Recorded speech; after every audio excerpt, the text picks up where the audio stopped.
Saudara, Kepolisian Sektor Sawang dibantu tim Satuan Narkoba Polres Lok Semawe Aceh menangkap 2 orang tersangka dan barang bukti ganja di kawasan Sawang, Aceh Utara Kamis petang. Selain mengamankan barang bukti ganja kering, polisi juga menemukan ladang seluas 5 hektar.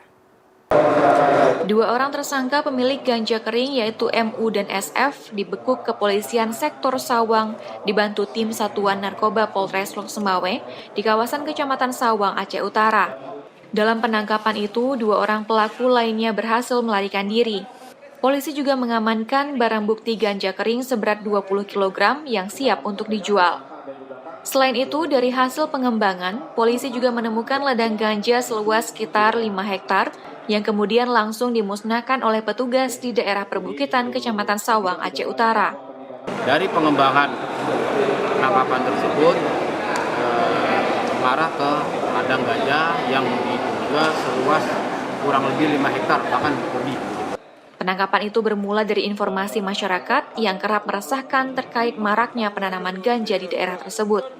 Sehingga kemudian kepolisian menindaklanjuti informasi tersebut dan melakukan penggerebekan terhadap pelaku.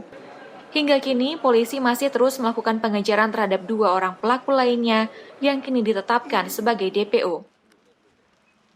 Zikri Maulana, Kompas TV, Lok Semawe.